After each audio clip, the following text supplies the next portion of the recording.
Hello दोस्तों, मैं CA विवेक प्रसाद, आपका सीए अनफिल्टर्ड चैनल पे स्वागत है। पहले वीडियो में हमने सीए करिकुलम के बारे में बात की थी, पासिंग परसेंटेज के बारे में बात की थी और सब्जेक्ट्स के बारे में बात की थी। ये वीडियो पार्ट 2 जो कंटिन्यूशन है पहले वीडियो का, उस पर हम लोग बात करेंगे कि अकाउंटेंसी में जो सब्जेक्ट्स हैं, क्या क्या सब्जेक्ट्स हैं और उसका वेटेज कैसा है। ठीक है, तो मैं क्या बोल रहा हूँ, सबसे पहला डिस्क्लेमर, मैं क्या बोल रहा हूँ और दूसरे प्रोफेसर क्या बोल रहे हैं उस पर भरोसा नहीं करना।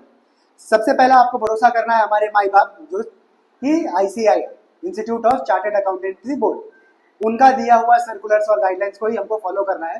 बाकी मैं क्या बोल रहा हूँ या दूसरे कोई प्रोफेसर टीचर्स क्या बोल रहे हैं उस पर आप भरोसा ना कीजिए। तो आइए हम लोग आगे बढ़ते हैं। आपको जैसे कि स्क्रीन पे दिखता होगा कि ये अकाउंटेंसी का वेटेज दिया हुआ है, किसके द्वारा दिया गया है, यहाँ पे आप देखिए इंस्टीट्यूट ऑफ चार्टर्ड अकाउंटेंसी, जो कि अकाउंटेंसी के बारे में, सिलेबस के बारे में बाइफर्केशन दे। तो ये हमारे टॉपिक्स हैं सीए फाउंडेशन में। पहला है थियोरेटिकल फ्रेमवर्क, अकाउंटिंग प्रोसेस, और इनका वेटेज भी सामने सामने यहाँ पे दिया हुआ है। ठीक है, तो आइए हम लोग उसको गो थ्रू करते हैं। तो मोटा मोटा जब आप पूरा का पूरा सिलेबस देख लेंगे तो टोटल 11 चैप्टर्स हमारे इस सीए फाउंडेशंस में हैं।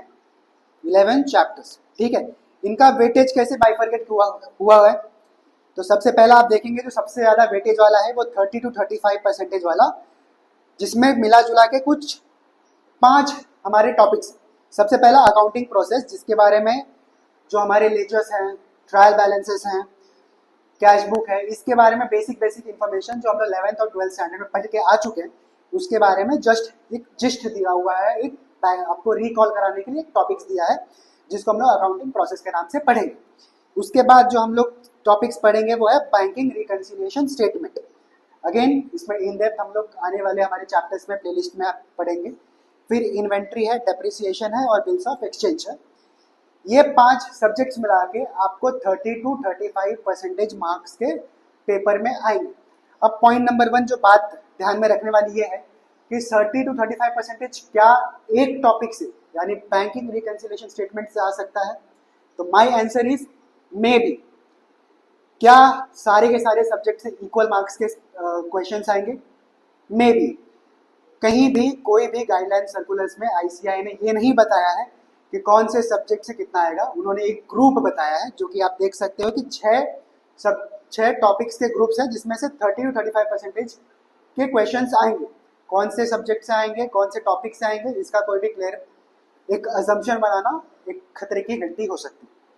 दूसरा, हम लोग अगर आगे बढ़ेंगे तो final accounts of sole proprietorship, जो कि 20 to 25% मार्क्स का दिया हुआ है, विच ऑल्सो इंक्लूड एनपीओ का financial statement, non profit organisations का, और फिर इनकम्प्लीट अकाउंटिंग रिकॉर्ड्स।